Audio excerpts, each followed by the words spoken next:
Hi guys, my name's Becky and welcome back. It's been a while since I did a video. It has been incredibly hot. I mean, even today it's 32 degrees and I am dying. Not used to this weather because our houses are meant to hold in heat, so it's just warm constantly and there's no breeze or anything because we don't have AC over here, so it's just horrendous. Today I am going to be reacting to One Piece Volume 2. Now, I've thought long and hard about it and I thought, you know what, I'm just going to start reading the series and see how we go from there. And if I hate it, I hate it, and if I don't like it, I don't like it. I mean, what can I do at the end of the day? It's just to see whether I like the series or not.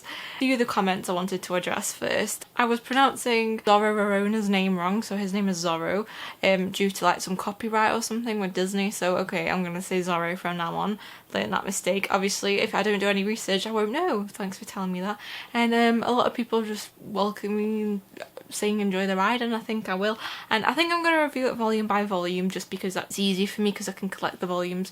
Or maybe I might just change it to art by art, but we'll just go ahead and see. But yes, so today we're going to be reading volume 2. So this will be the same format as the first video, so I will be reading each chapter and reacting to it and giving you my thoughts and feelings, and then I will sum up volume 2 at the end. So let's go. So I have just finished chapter 9. So I can see that Nami is going to be like the main focus of this volume. She introduces herself to Luffy and says that she is a pirate thief and she has stolen a map of the Grand Line. Luffy is quite interested in that. She is a navigator, so I was right about that, and she's quite a good navigator. And she seems all on board with teaming up for Luffy until he reveals that he's a pirate, and then she's like, no, I hate pirates, they're the worst thing. Before, she claimed that she wants to get 1,000 berries, which is why she's stealing pirates' treasures so she can buy a certain village. It begs the question whether this is like her home village that she wants to buy, that maybe pirates have plundered it or pirates are ruling over it, so she's got to go and thing.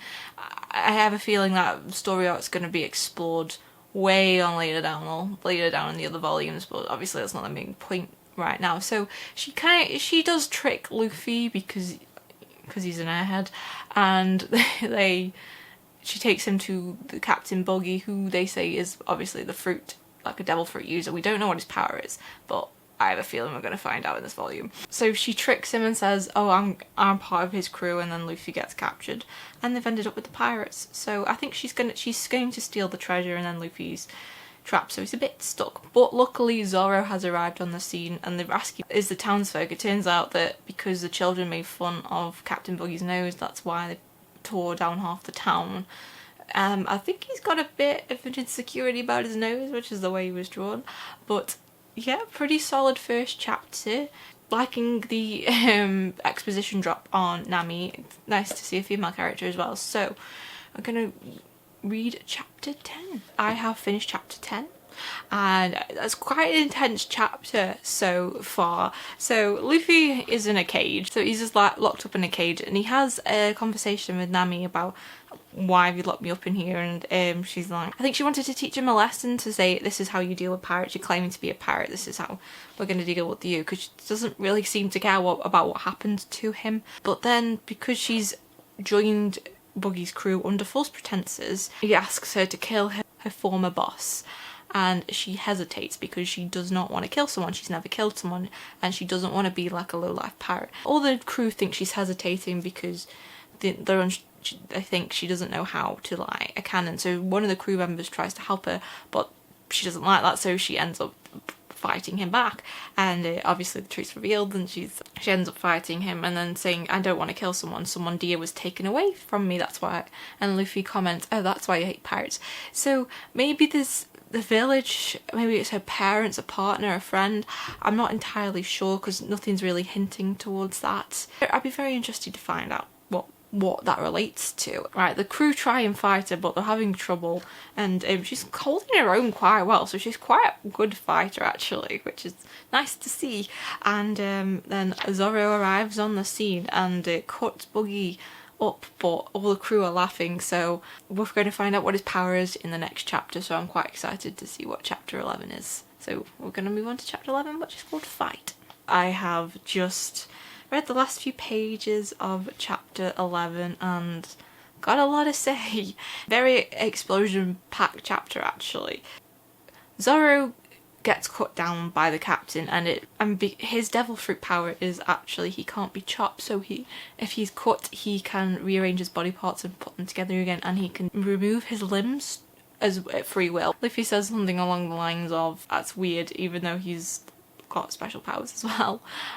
So yeah, they're in a bit of a dire situation. So Zoro's injured and they have to escape. They do have a quick conversation, and Zoro does say to Luffy, oh, you're gonna get out of the cage, but there's still a Pokeball in the cannon, so they use that to escape. We get a look into Nami's head and she says, a pirate would never, I don't get it, a pirate would never sacrifice himself for a friend, which is what Zoro is doing. I mean, he's an unconventional pirate crew member anyway. I think those two are going to challenge her belief into what a pirate actually is, because she's seeing pirates as pirates in a black and white view, which is guaranteed that there are things that fall into the black and white view perspective, but not everything is black and white. Everything is a sphere. One side may be negative, but one side may be positive at the same time. But with that analogy, we're going to move on to chapter 12, which is called Dog. Just finished chapter 12, and these guys don't get a break or 5 minutes before someone else comes along to fight them, do they? So we're introduced in this chapter to Buggy's first mate, who is called Margie, the lion tamer. It's got a bit of a weird design, and I think Oda kind of takes the mick out of himself when Luffy comments on the guy's hair. But he is a person who can tame any beast, but he can't tame the dog that they've met, who is called Chow Chow. Chow Chow is a dog that his owner died, and the thing that got left behind was the pet store that his owner had, so he is guarding this pet store. And Luffy is still in the cage because Chow Chow had the key, which is fair enough, because Luffy was taking the mick. And so everyone flees. They've also met the mayor of the town called Bodil. Bodil has taken Zoro to his house to heal, even though they think he needs a doctor. He says he just needs to heal. Just shows you the willpower that he's got. So they all flee when this lion tamer arrives, apart from Luffy, who's still stuck in the cage, and Chow Chow the dog, who is the guard dog, and he doesn't want to flee. So Luffy provokes Mahiji, saying saying a few comments, and Mahiji doesn't like that, so the lion rips apart the cage and Luffy gets free. And that doesn't go well though, because he still provokes him and he gets sent flying, and Nami thinks he's dead, but he's not. He survived that. And then I don't like where this chapter's going. I feel really sorry for this random dog. It's nice to see even like little side characters have their own stories, even if they're a dog. So I'm going to move on to chapter 13, which is called Treasure. And the dog's treasure. No, I don't know where this is going.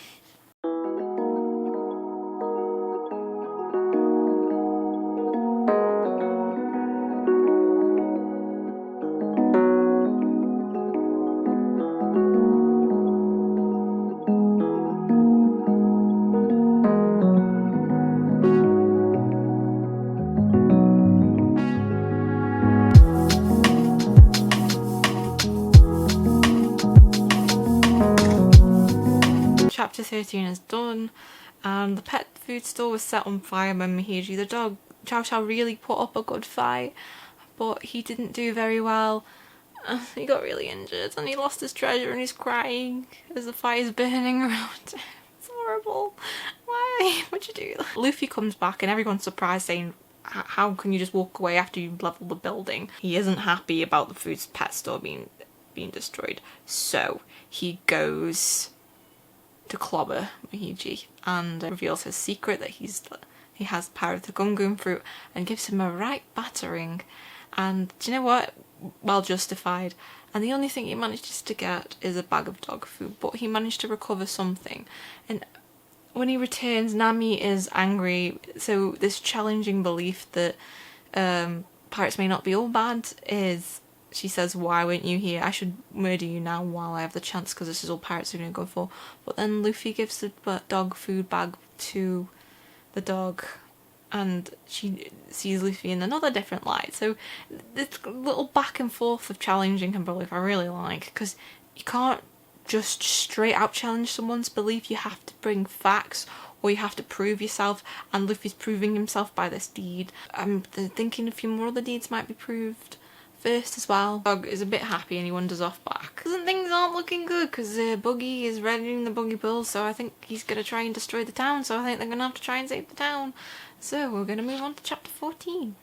So I finished chapter 14, and because the mayor has seen Luffy and the dog and Courageous Shanks, he riles himself up and like he's getting ready to go. Tim Buggy sends a Buggy Ball which destroys more of the town and destroys the house, which does, and the mayor doesn't like that, so he goes off running. But it did wake up Zorro, who was actually napping in there, but he's awake and he seems okay for now. I don't think he's going to be very well.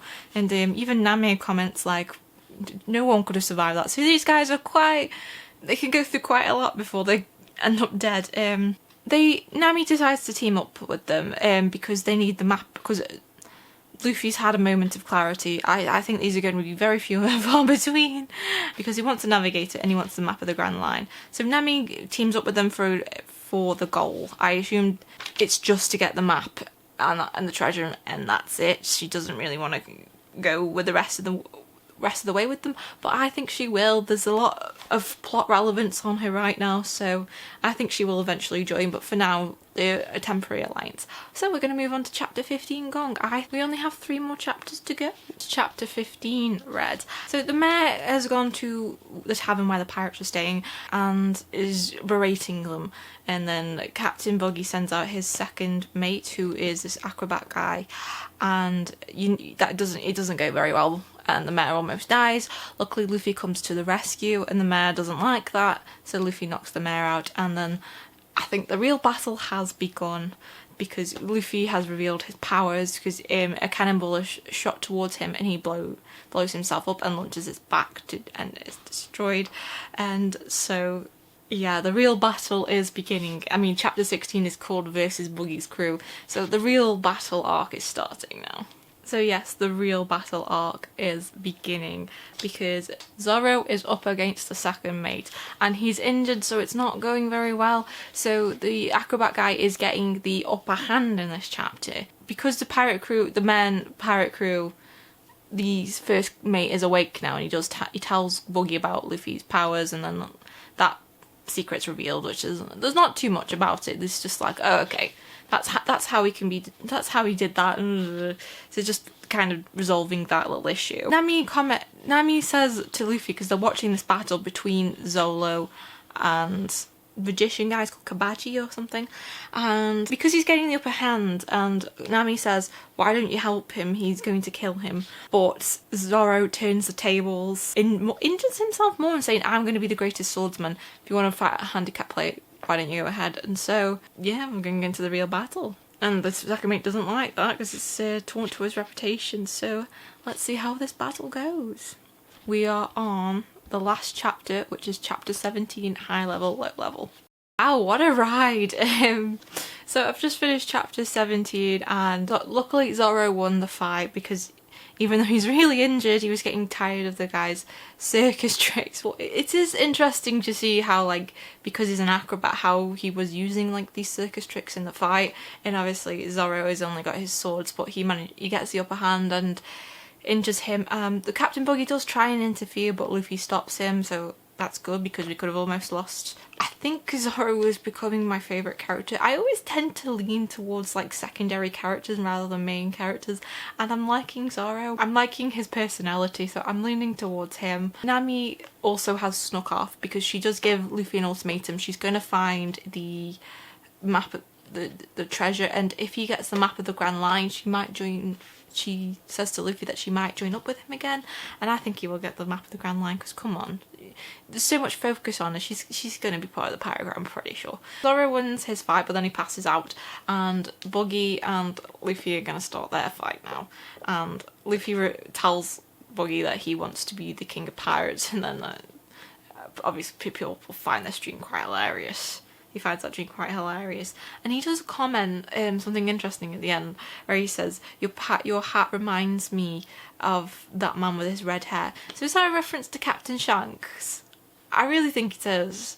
guessing Boy had something to do with Captain Shanks, whether they were enemies or something to do with the past. I'm very curious to know. That's volume 2. Wow. I must say I liked volume 2 a lot more than I liked volume 1 actually. I don't know, maybe it's because I'm getting used to these characters' personalities and we're going on this adventure with them. I'm still on the fence about One Piece. I'm still not going, oh my god, I really want to read this. Like some series I am after I've read the first 2 volumes, but I'm going to continue it. I think you will be seeing a volume 3 at some point. Curious about the story, because that's all the motivation you need for a story. And I think the pacing's a lot better than volume 1. I think Oda is improving every time with the pacing. And I'm getting used to the art style now. Like I said, it just takes me time to get used to the artwork.